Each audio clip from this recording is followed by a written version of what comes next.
രാഹുൽ ഗാന്ധിയുടെ ഓരോ വാക്കുകളും വിവാദമാക്കാൻ കച്ചകെട്ടി ഇറങ്ങുന്നവരാണ് ബി. ഏതൊരവസരത്തിലും ബി രാഹുലിനെതിരെ വിവാദങ്ങൾ ആളിക്കത്തിക്കാറുണ്ട്. 2 പതിറ്റാണ്ടിലധികം നീണ്ട തന്റെ രാഷ്ട്രീയ ജീവിതത്തിനിടയിൽ ചെറുതും വലുതുമായ ഒട്ടേറെ വിവാദ പ്രസ്താവനകൾ നടത്തിയിട്ടുള്ള വ്യക്തിയാണ് കോൺഗ്രസ് എംപിയും ലോക്സഭയിലെ പ്രതിപക്ഷ നേതാവുമായ രാഹുൽ ഗാന്ധി. രാഷ്ട്രീയത്തിലും ഭരണത്തിലുമുള്ള തന്റെ ജ്ഞാനത്തെ പോലും സംശയമുനയിൽ നിർത്തുന്ന പല പരാമർശങ്ങളും അദ്ദേഹം നടത്തിയിട്ടുമുണ്ട്. അവയിൽ ഭൂരിഭാഗവും കാര്യമായ ഓഡിറ്റിങ്ങിനോ ചർച്ചകൾക്കോ വിധേയമായിട്ടില്ല. എന്നാൽ കഴിഞ്ഞ ദിവസം അദ്ദേഹം നടത്തിയ പോരാട്ടം ഇന്ത്യൻ ഭരണകൂടത്തിനെതിരെ കൂടിയാണ് എന്ന പരാമർശം വലിയ വിവാദത്തിന് തിരികൊളുത്തിയിരിക്കുന്നു. പ്രതിപക്ഷം പോരാടുന്നത് ബി.ജെ.പിയോടും RSSനോടും മാത്രമല്ല, ഇന്ത്യൻ ഭരണകൂടത്തിനെതിരെയാണ് എന്ന രാഹുലിന്റെ വാക്കുകളാണ് ചർച്ചയാകുന്നത്. RSS തലവൻ മോഹൻ ഭാഗവതിനുള്ള മറുപടിയായിരുന്നു കോൺഗ്രസ് എംപിയുടെ ഈ പരാമർശം. രാഹുൽ ഗാന്ധിയുടെ ഭാഷയും വാക്കുകളും തിരഞ്ഞെടുപ്പും പലപ്പോഴും അദ്ദേഹത്തിന്റെ സമീപനത്തെയാണ് പ്രതിഫലിപ്പിക്കുന്നത്.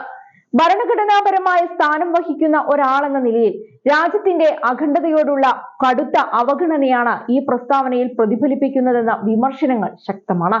ഇതൊരു ആസൂത്രിതമായ തന്ത്രമെന്ന് വിശ്വസിക്കുന്ന ആളുകളും കുറവല്ല. അതുകൊണ്ട് തന്നെയാണ് ഇത് ചർച്ചയാകുന്നതും. ഇത് ആദ്യമായല്ല രാഹുൽ ഇന്ത്യയുടെ ഐക്യത്തെ ചോദ്യം ചെയ്യുന്നത്. ഇന്ത്യ ഒരു രാഷ്ട്രമല്ലെന്നും മറിച്ച് സംസ്ഥാനങ്ങളുടെ ഒരു യൂണിയൻ മാത്രമാണെന്ന് അദ്ദേഹം മുൻപ് പറഞ്ഞിരുന്നു. ഇത്തരം പ്രസ്താവനകൾ ദേശീയതയുടെ അടിസ്ഥാന തത്വങ്ങളെ ദുർബലപ്പെടുത്തുന്നതാണ്. ഇന്ത്യയെ ഒരു ഏകീകൃത ദേശീയ രാഷ്ട്രമെന്ന രീതിയിൽ കാണാൻ താൻ തയ്യാറല്ലെന്ന രാഹുൽ ഗാന്ധിയുടെ ഉറച്ച നിലപാടിന്റെ അടയാളമായാണ് ഈ പ്രസ്താവനകൾ ശരിക്കും മാറുന്നത്. ഇന്ത്യൻ ഭരണകൂടത്തിനെതിരായ പോരാട്ടം എന്ന പേരിൽ ഗാന്ധി പരോക്ഷമായി ലക്ഷ്യമിടുന്നത് രാജ്യത്തിന്റെ ഐക്യത്തിന്റെ പ്രതീകങ്ങളായ പതാക, ദേശീയഗാനം, ഭരണഘടന എന്നിവയാണ്. ഇത്തരം പ്രസ്താവനകൾ ഇന്ത്യയുടെ പരമാധികാരത്തിന്റെയും അഖണ്ഡതയുടെയും തത്വങ്ങളെ വെല്ലുവിളിക്കുകയും വൈവിധ്യമാർന്ന ജനങ്ങളെ ഒരു നൂലിൽ കോർത്ത് നിർത്തുന്ന മതേതര ഘടനയിൽ വിള്ളലുകൾ ഉണ്ടാക്കുകയും ചെയ്യുന്നതാണ്. ഇന്ത്യൻ ഭരണഘടനയിലെ ആർട്ടിക്കിൾ 12 പാർലമെന്റ്, സംസ്ഥാന നിയമസഭകൾ, തദ്ദേശ സ്ഥാപനങ്ങൾ എന്നിവയുൾപ്പെടെ എല്ലാ നിയമനിർമ്മാണ എക്സിക്യൂട്ടീവ് സംവിധാനങ്ങളെയും ഉൾക്കൊള്ളുന്ന ഇന്ത്യൻ ഭരണകൂടത്തെ കൃത്യമായി നിർവചിക്കുന്നുണ്ട്. ഇന്ത്യൻ ഭരണകൂടത്തിനെതിരായ പോരാട്ടം പ്രഖ്യാപിക്കുന്നതിലൂടെ ലോക്സഭ മുതൽ സുപ്രീം കോടതി വരെയുള്ള എല്ലാ ഭരണഘടനാ സ്ഥാപനങ്ങളെയും രാഹുൽ അടിസ്ഥാനപരമായി വെല്ലുവിളിക്കുകയും ഈ സംവിധാനങ്ങളെ തകർക്കാൻ ശ്രമിക്കുകയുമാണ് ചെയ്യുന്നതെന്നാണ് വാസ്തവം. രാഹുൽ ഗാന്ധിയുടെ പ്രവൃത്തിയും വാക്കുകളും ചോദ്യചിഹ്നമാവുന്നത് ഇതാദ്യമല്ല. UPA ഭരണകാലത്തെ ക്യാബിനറ്റ് നിർദ്ദേശം അദ്ദേഹം പരസ്യമായി കീറിക്കളഞ്ഞതും വിദേശ സ്ഥാപനങ്ങളുമായുള്ള വിവാദമായ ഇടപഴകലും ചൈനീസ് ഉദ്യോഗസ്ഥരുമായി നടത്തിയ കൂടിക്കാഴ്ചകളും അദ്ദേഹത്തിന്റെ ഉദ്ദേശശുദ്ധിയെക്കുറിച്ച് സംശയങ്ങൾ ഉയർത്തിയ കാര്യങ്ങളാണ്.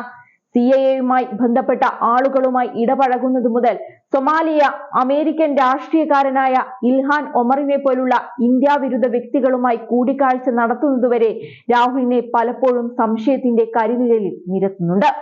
ഈ ഇടപെടലുകൾ ഇന്ത്യയുടെ ദേശീയ താൽപര്യങ്ങളോടുള്ള അദ്ദേഹത്തിന്റെ പ്രതിബദ്ധതയെ പോലും ചോദ്യം ചെയ്യുന്നതാണ്.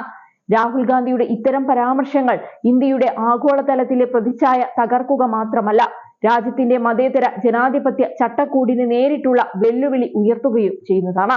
അദ്ദേഹത്തിന്റെ വാക്കുകൾ സമുദായങ്ങളെ തമ്മിൽ അകറ്റാനും ഭിന്നിപ്പുണ്ടാക്കാനും ദേശവിരുദ്ധ ഘടകങ്ങളെ ശക്തിപ്പെടുത്താനും സഹായിക്കും. ഇന്ത്യൻ ഭരണകൂടത്തിനെതിരായ പോരാട്ടത്തിന് ആഹ്വാനം ചെയ്തതോടെ രാഹുൽ ഗാന്ധി രാജ്യത്തിന് ഇക്കാര്യത്തിൽ ഒരു വിശദീകരണം നൽകേണ്ടത് അനിവാര്യമാണ്. തന്റെ കുടുംബത്തെ പരമോന്നത പദവികൾ നൽകി ആദരിച്ച രാജ്യത്തോടുള്ള ഈ ശത്രുതയ്ക്കുള്ള കാരണം എന്താണ്? ഇന്ത്യക്ക് കെട്ടുറപ്പും നല്ല നേതൃത്വവും ആവശ്യമുള്ള ഒരു സമയത്ത് രാഹുലിന്റെ പരാമർശം അവിശ്വാസത്തിന്റെ വിത്തുപാകുകയാണ് ചെയ്യുന്നത്. മാത്രമല്ല, അദ്ദേഹം അംഗമായ മഹത്തായ രാഷ്ട്രീയ പാർട്ടിക്ക് മേൽ കളങ്കം വീഴാനും ഇത് കാരണമാകും.